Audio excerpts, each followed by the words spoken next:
I think finally, now that we have, everybody has a tool which is free, ChatGPT is free, Gemini is free, that can generate perfect resumes every time. Yeah, that might be the death of it, finally.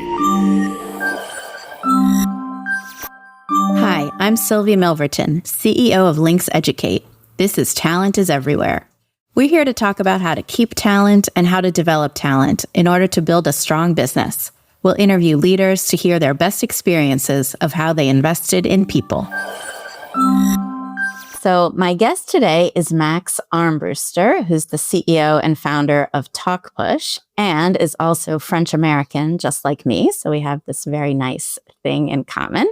Max has been building a software for 15 years and building his company Talkpush for 10 years.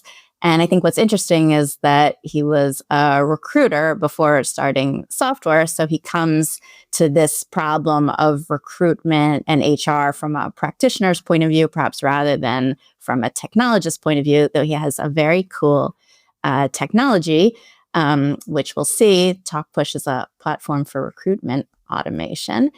And so today we're going to talk about how to spot and retain hidden talent.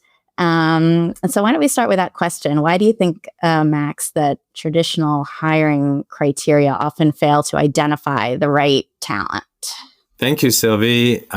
Enchanté. Merci de m'accueillir dans ton podcast. And I was just thinking, like, French-American, it's a wonderful thing to be, but it's also a little bit bittersweet in the sense that truly nobody really likes Americans and nobody really likes French people.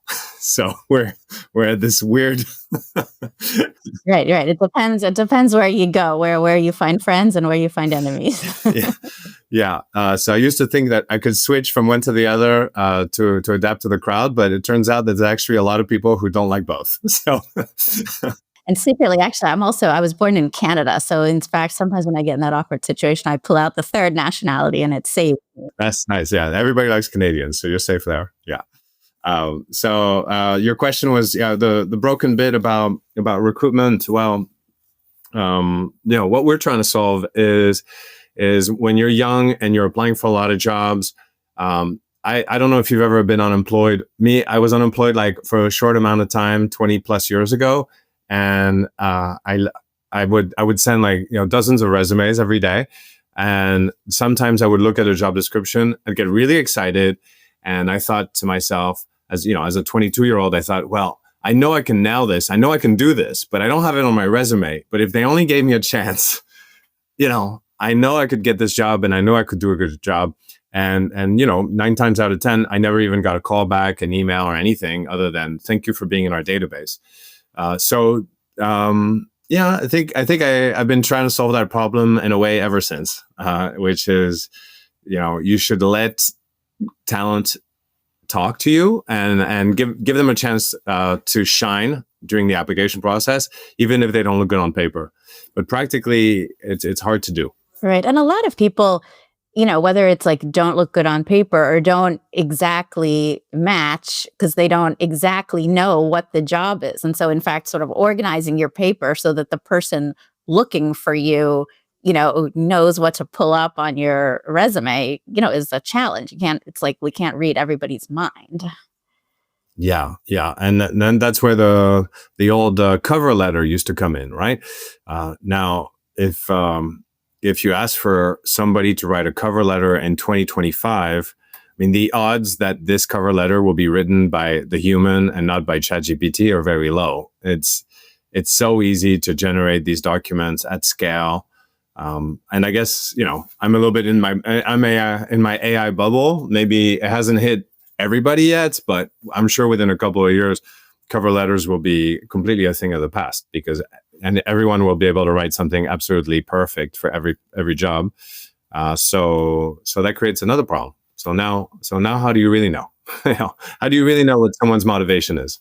Yes. And I think the other thing that's so interesting about AI, and I see this, I'm not right now looking for a job, obviously, but you see on LinkedIn, so many people looking for jobs. And it's like with AI, on the one hand, it's like reduced a lot of the friction, but we almost need it to like increase some of the good friction. Like the idea that you post a job and you get 500 applicants, like all automated, to your point, ChatGPT wrote the cover letter, the resume, it's all just looking for keywords.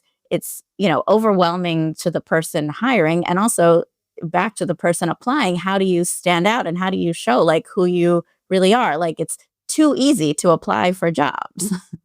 In a world where resumes and cover letters can be done very cheaply and very perfectly by everyone, they're obviously not a good screening method anymore. People have been saying, the resumes are on the way out for a long time.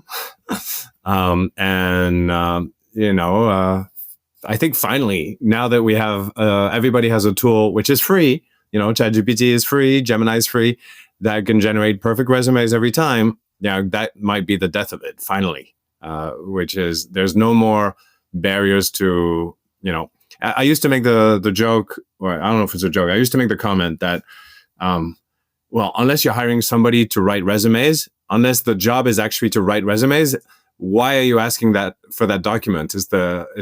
Unless you're specifically hiring somebody to write resumes. Actually now everyone can write resumes perfectly well. So even if you are writing, so that job wouldn't exist. I work in this space, so I know everybody's trying to solve the problem. Some people are doing it by kind of going back in time and saying, we have to meet everybody face to face, in sort of in a room with no access to any phones, where we can look at them in the eyes and interview them. And of course, the technologists are trying to go in a different direction. And, we're trying to find out a way we can ramp up on the technology side so that we can use technology to screen candidates, and where we're getting genuine answers. But it's complicated. Right. Yeah. So why don't you tell us, we can see the specific example, but maybe like more broadly, like what is, in your opinion, you were building this company, the role of technology to enable an efficient hiring approach? Like, if for those of us like a little bit, related but outside, beyond like word search in resumes, beyond looking at like what school, beyond, those things. And as you say, young people who haven't had all that experience. So what is your view of like the right, or your conviction about the role of technology in enabling this approach? So somebody who would be coming in from outside of this industry might say, I want to hire the best person every time. And that statement is wrong, unless it's very well qualified. Because if it's the best person, as in went to the best university, went to the best school, worked for my competitor, that may work at some level, but generally speaking, that's not the best hire. The best hire is not the best person on paper. The best hire is the person who's going to perform well at that job for a long period of time. And so retention is really a key element.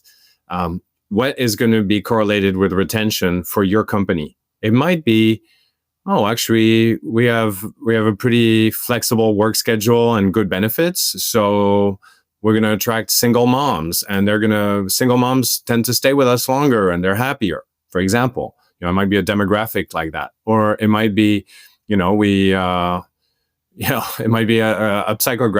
psychographic dimension where a certain mindset, a certain way of thinking matches well with the culture in that company. And, it might be a bro culture. It might be a girl culture. It might be a Chinese culture. So we've been taught in talent acquisition that we should equalize, normalize, and eliminate all bias. But sometimes I think that's a little bit missing the point that, companies are trying to build a culture where people are going to feel at home and they're going to stay a long time. So I'm not advocating for screening through, demographics, but I'm saying that, a lot of the thinking for talent acquisition needs to shift from who's a perfect fit on the job description to who's going to stay in this job a long time and perform well. And that's the harder problem to solve. That can only be done by digging into the candidate's motivation and maybe a little bit their personal history. Mm-hmm. Yeah. And also it's almost like that the company, you figure out what are your values and what are the kinds of people who are going to fit well here. And so that the best person, entre guillemets, maybe isn't the one that went to the fanciest school, but is the one who matches with like the way we do things here, and the one who matches well with the tasks that are required to complete this work, which mostly is a process that one doesn't imagine can be well enabled by technology. But now, with AI, there's lots of things. So I don't know if we should try our little demo here where Sam can check out if I'm going to be good for a job. What do you think?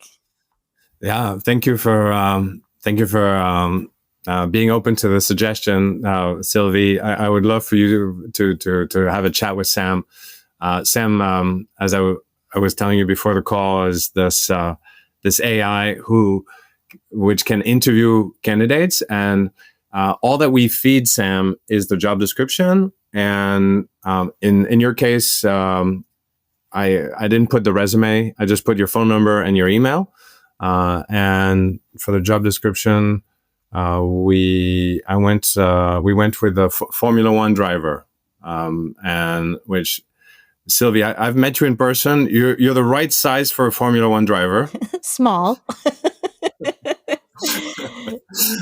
But I don't know. Is that a job where you think you could perform decently well? I don't know if I learned to drive in the late 80s, early 90s on a stick shift car. So maybe that has some skills. Let's see. Great. So you got the right height, stick shift. I think you're a shoo-in. I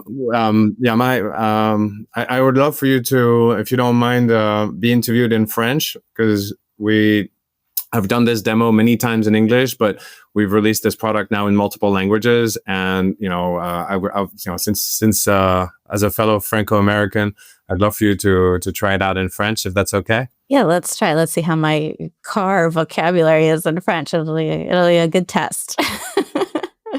Okay, so when you're ready, I'll trigger the call, and then I'll mute myself while you talk on speakerphone, and hopefully your mic will pick it up. Great. All right, I'm ready. Great. It should take about 5 minutes, and here we go. Salut, comment allez-vous?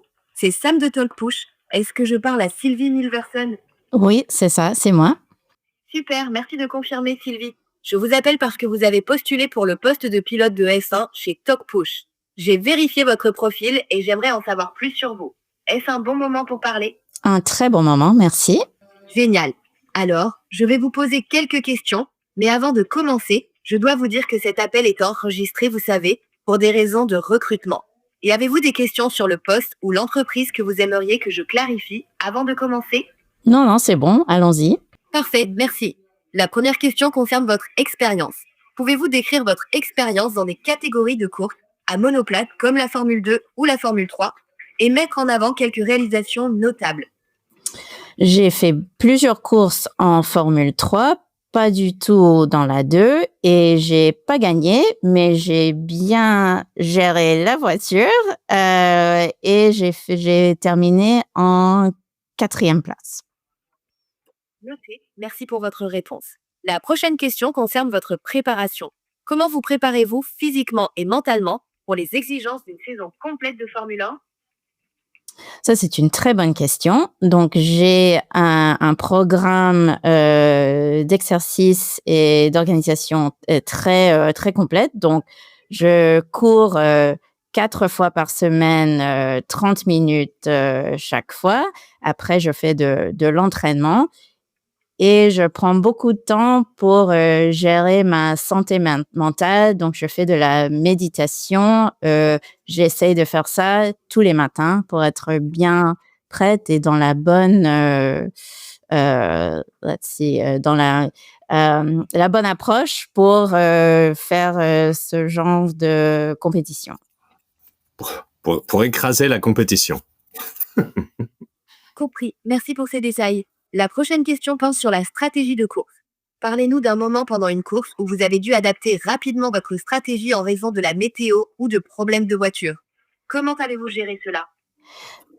Pour gérer cela, c'était très compliqué, mais je me suis dit qu'il fallait changer les pneus parce que quand il y a la pluie, il faut toujours avoir les pneus bien adaptés pour la pluie. Donc, j'ai dit à l'équipe qu'il faut mettre les pneus adaptés à la situation,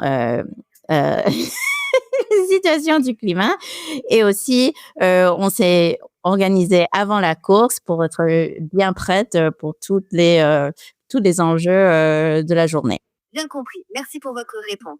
La prochaine question concerne votre collaboration. Comment abordez-vous le travail avec les ingénieurs de course et le personnel technique pour fournir des ressources utiles sur les performances de la voiture? Donc, chaque fois après la course, on fait un debriefing pour comprendre qu'est-ce qui a marché, qu'est-ce qui n'a pas marché, de quoi on était content et de quoi on peut trouver des améliorations. Je pense toujours qu'il faut avoir une communication très ouverte et être très honnête sur quand on était content et quand on a trouvé qu'il y avait beaucoup de problèmes et on n'a pas bien travaillé ensemble. Je vous remercie d'avoir pris le temps de parler avec moi aujourd'hui. Si vous avez des questions, n'hésitez pas à les poser. Sinon, un recruteur vous contactera dès que nous aurons des nouvelles concernant votre candidature. Je vous souhaite bonne chance dans votre recherche d'emploi. Passez une excellente journée. Merci. Au revoir. Okay, that was good. I don't know if I'm going to be excellent for being a Formula One driver, but that is pretty good of the way it, asks good questions, and you can definitely get a sense of the person and their background. Wow. Thanks for playing along. Thank you for the feedback as well. And it's probably not going to be used for Formula One drivers, but it's just at least we got the concept. And I think you get a couple of minutes on the phone with somebody, and naturally you have an instinctive understanding of who they are. And when I say instinctive, maybe another word is biased. So, treacherous grounds. Nonetheless, if you give somebody a chance between, do you want to listen to somebody for a couple of minutes, or do you want to look at their resume to make a decision on who they want to work with? I think for a younger person or for an entry-level job, a lot of people will choose, I'd rather listen to them for a couple of minutes. It'll give me a better sense for it. And actually, to get some real life stories about that, this reminds me. So I work with a assistant, and she's in the Philippines, and I found her through one of these platforms that have hundreds, thousands of people on it. And we have an amazing working relationship. But the way I did it is very much like this, though not really tech enabled. I had a really detailed job description of what I needed. And then I had the people who I chose who looked like they could match book a really quick call with me, 15 minutes. And that's all it took to get the sense of like, are they organized with their camera? Is their computer good? Do they, come on time? Do we have a nice vibe? Has the level of English? Like, is this going to work? And really quickly. So maybe it's biased, but the bias was like, do I want to work with you every day? Which I think hiring is biased in some way because, you're inviting them into your life. Yeah. Someone's likability and compatibility is not something that you can outsource very well. It's every individual manager, has a certain inclination. So I think the role of AI there is give me an unbiased, clean, fair assessment on these 2,000 candidates and tell me who has the right motivation and who's got the right profile, and I'll take it from there. And at least I know that I'm starting off with a truly fair talent pool where I didn't select based on a resume scoring, which may not be so relevant for the job that I'm hiring for, and I didn't apply my human bias or my HR team's bias to the screening by taking away people if they come from the wrong country or if they're in the wrong demographic profile. Because there's a lot of focus in the EU about on est tous les deux dans l'Union européenne et il y a énormément de législation sur le sujet. A lot of focus on the EU AI Act, which is saying that it has to be transparent, it has to be fair, et cetera, and well documented. But it's for me, it's very strange because the AI does what it's told. If you tell the AI, I'm looking for somebody who has experience in sales, it's going to ask that. it's not going to ask that by the way, is gonna score you higher if you're a guy or if you're 30 years old or something like that. Like, it doesn't make sense. So the AI just follows the instructions. In the case of what I'm doing, there have been AIs in the past where they do a correlation analysis and they try to come up with a regression analysis. They try to come up with correlating factors. And so, there's been some bad press in the past about an AI favoring certain segments of the population based on their profile. But this is not how AI is built today. Today it's built very purposely, like, do this, get me this information, rank people that way. And it's not going to be looking for correlation where it doesn't need to look for correlation. So it's not going to purposely eliminate candidates because they're in the wrong demographic. You know what I mean? Right. And also, I feel like it's like a much more open. I mean, listen, we're all biased in a way, and biased in a good way, back to the culture. Like, who did I hire as my assistant? Well, again, it had to match with like the way we work, our culture, the things that are important to me, the measures of success. And like, there's a big world out there of lots of people, and not everyone is going to match with that. And I can completely see how, Sam, the AI recruiter, could, I didn't have to make so many calls, so I could just do it myself. But I could imagine that if I was hiring for a whole call center, hundreds of people, that I could, train it to say, I'm looking for people with this sort of empathy, who are organized in this sort of way, who organize their time in this, who have this sort of vibe when they come to work. What are the values that we're trying to, show, and what is the way that we work, and to somehow at scale have to do that. And again, I think in a 5 or 10 minute call, you can find that, plus some other things, written, and whether it's a resume or maybe more like a test task, like, how can you check, does the person have the ability to do this, or can they learn quickly? It seems fair. Yeah.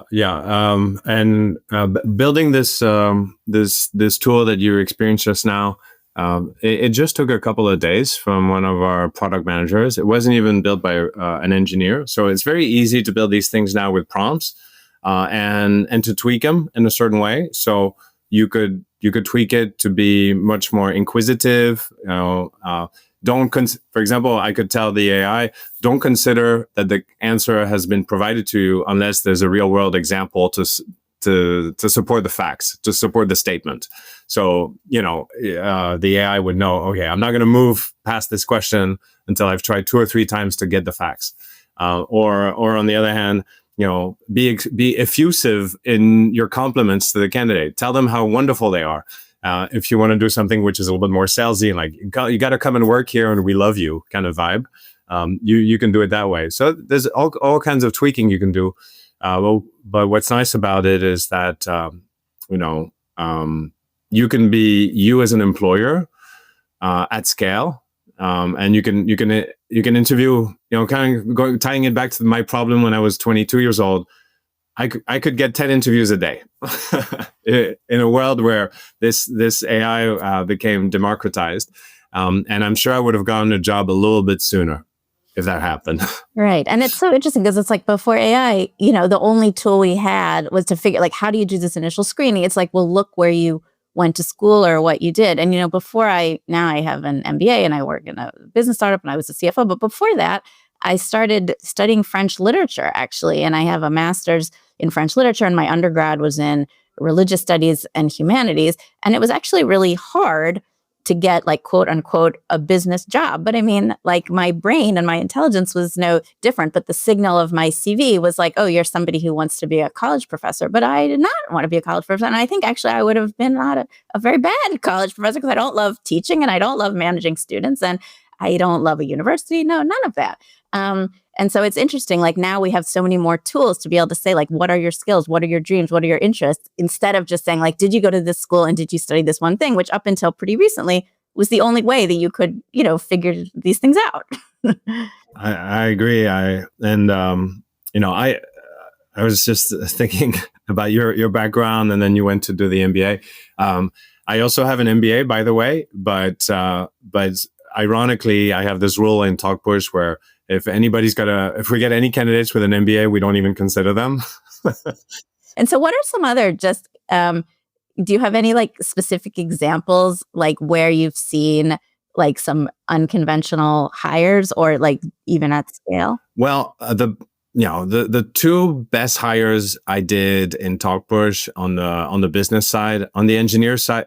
For engineers, I still did pretty traditional hiring where we would do a technical assessment and so on. But the two best hires I did on the business side, both were coming from completely different industries, and they were one of them was running a gym. Another one was doing online education in Venezuela, and no software experience, no technology experience, nothing. I mean, on paper, they wouldn't even have gotten an interview. But because when they applied, we collected their audio, we asked them open-ended question, and so on. We ended up hiring them because they clearly stood out from the rest. And what's great about hiring somebody from outside your industry who doesn't have the credentials is not only you have a much broader talent pool to choose from, but they're more likely to stay just because they're learning so much. If they're coming in and they've never worked in technology, if they've never worked in your environment, they're going to think, if they really are interested to move in that direction, then they're going to be so grateful for the opportunity that you've given them. And, so, yeah. And I've had a similar experience. It's sometimes like, where you least expect it. Yeah. And I go back to the same thing, like all of these AI tools and all the way, it's like, first you have to know, what are you looking for? And then when you realize what you're looking for, and often what you're looking for isn't a school or a credential, it's like, what is the output? I have a company, I need to hire someone because I have a problem I need to solve, and I need these tasks to get done, or someone to think through this, or trying to achieve this outcome. So it's like, that's what I'm looking for, and then what are the ways to find it? This makes total sense. I alternate on this problem of like, should you hire for culture or should you hire for skills? And it does feel more fair to hire for skills, but at the same time, in 2025, skills are becoming cheaper. It's easier to become an expert in 2025 because we all have access to these great LLMs. And so I could pretend I'm an SEO expert, even though I know nothing about it. I could pretend I'm an anything an expert at this point. If I'm curious enough and hardworking enough, I could become that expert with enough help around me. So I think in 2025, you have more than ever, you have to hire for sort of the culture match. And is this somebody who's going to love working here for a long time? And the skills are secondary. Like we'll get to the skills eventually because, everybody can pick them up along the way. And that, a statement like that, I didn't think I would have made a few years ago because obviously skills seem like the more rational Cartesian way of hiring. But these days, kind of the world is kind of being flipped, I think. I just saw the CEO of Replit this week who was announcing that he's not going to advise anybody to study engineering and coding anymore because, everything can be coded by AI at this point. So, and he's a guy who spent his whole life, teaching people how to code. So it's a very new and it's a new one. I had a similar feeling the other day. I'm building a very complicated Excel model, which I've spent like a lifetime developing this skill. And as I was doing it, I just had this feeling like I am still the Excel queen. And yet this is a skill that in the next 5 years is probably going to evaporate from a utility. But anyway, well, the same way that I know how to drive a stick shift car and I learned to type on a manual typewriter and I can rewind a VCR tape, I guess so will be the way the way of the Excel queen, but it's good. So this is an amazing chat. Maybe you can just tell us if people want to find you or find out more about Talkpush, where can they look? Oh, thanks. Thanks for having me. Talkpush.com. And if you want to create your own SAM to do your own interviews en français, in English, or in any other language, you can go to talktosam.ai and you can spin your own instance and you can start interviewing candidates free of charge. You get your first 100 minutes for free. So you can play with the concept. It takes 5 minutes to activate. And just a place to have fun and see what the AI can do. Amazing. We're gonna check it out. Well, thanks, Max. This was a great pleasure. Thanks for listening to this episode of Talent is Everywhere. Make sure to subscribe if you like what you heard, and give us a follow on LinkedIn to continue the conversation on all things career mobility and talent development. Is there a topic you'd love for us to cover in a future episode or a guest you'd recommend? Drop us an email at hello@linkseducate.com. And if you're looking for support on your talent development strategy, head over to linkseducate.com to learn more about our career mobility solution. That's LYNXeducate.com.